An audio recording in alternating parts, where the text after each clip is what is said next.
Agora estamos na página 12, ainda Física B, volume 2, página 12, exercício 0512. Tem-se as seguintes proposições. 1. Se nenhuma força externa atuar sobre um ponto material, certamente ele estará em equilíbrio estático ou dinâmico. É isso, né? Se nenhuma força externa atuar sobre um ponto material, é resultante zero. E se a resultante é zero, duas possibilidades. Ou é repouso ou é MRU. Ele chamou isso de equilíbrio estático, que é o repouso, ou equilíbrio dinâmico, que é o MRU. Tudo bem, beleza? O difícil é nenhuma força atuar no corpo, né? Se você estiver no meio do espaço sideral, longe de tudo, longe de qualquer grande massa, né? Longe de tudo, né? É uma situação bem delicada.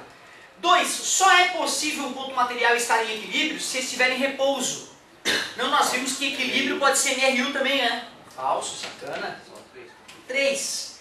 Inércia é a propriedade da matéria de resistir à variação de seu estado de repouso ou movimento.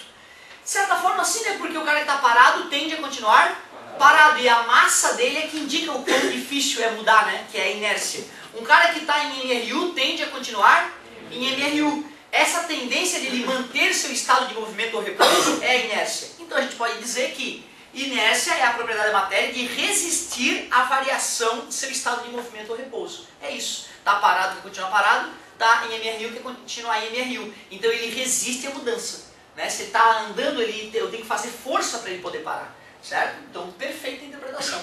É verdadeiro. Só que não foi exatamente com as mesmas palavras que a gente falou em sala de aula. E por isso que é importante ter pedido essa questão, sim. 1 e 3 corretas, letra E. Então, ó, uma outra maneira de falar da inércia é falar que, na natureza, os corpos têm a tendência de resistir à variação de velocidade. Pronto. Porque fazer curva também é variar a velocidade, né? Sim. Lembra?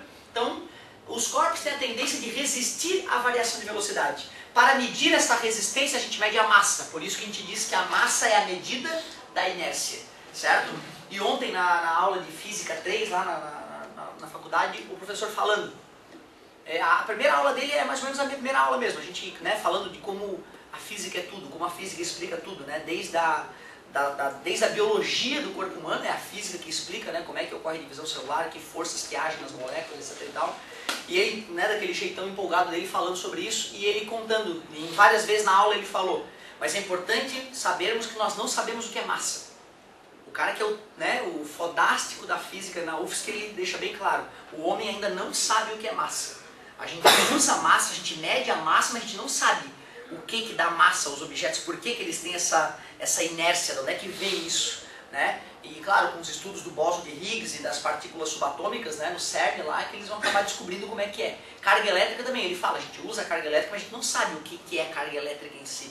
Que loucura, né, cara? Em 2013 o homem ainda não desvendou exatamente, ele sabe calcular a carga elétrica, sabe prever qual vai ser o valor da carga elétrica para determinado corpo, sabe as forças que vão atuar devido à carga elétrica, mas o que é carga elétrica? O que gera carga elétrica no elétron?